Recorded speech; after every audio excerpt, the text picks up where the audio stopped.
OK. La raison pour laquelle vous êtes dans l'équipe principale est que j'attends de vous que vous fonciez dans le tas si quelqu'un s'est mis dans de sales draps. Ça veut dire d'être capable de virer un bison qui s'en prend à quelqu'un. Si un bison renverse un cheval, vous devrez foncer à toute vitesse et dégager ce bison qui se trouve sur le cavalier. Et si pour ça vous devez heurter ce bison avec votre cheval, lancé à une vitesse d'enfer, j'espère que vous le ferez, car c'est la seule façon de virer ce bison. Nous ne voulons pas que quelqu'un soit tué. Et si vous devez charger un bison, faites-le toujours par l'arrière, parce que c'est son côté le plus léger. Vous ne le bougerez pas par devant, je vous le dis. Ils sont construits comme une maison en briques.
Ah, quelle cavalcade!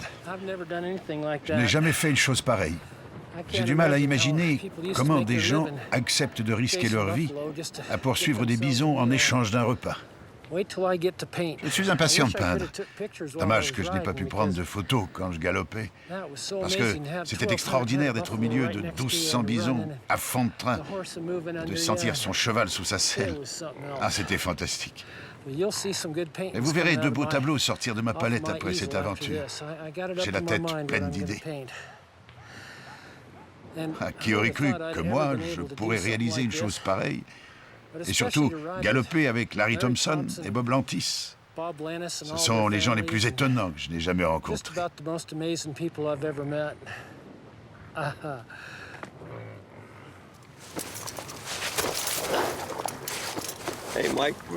Où étais-tu quand les bisons ont descendu cette colline? J'étais là-bas, j'étais au beau milieu quand ils ont fait demi-tour. C'est la plus grosse erreur que j'ai faite aujourd'hui. J'étais comme ce petit garçon hollandais qui voulait bloquer l'eau d'un barrage avec le doigt. Je me suis rendu compte bien plus tard que quelqu'un me disait « Mike, tire-toi de là, allez !» Tu sais qui c'était? C'était moi.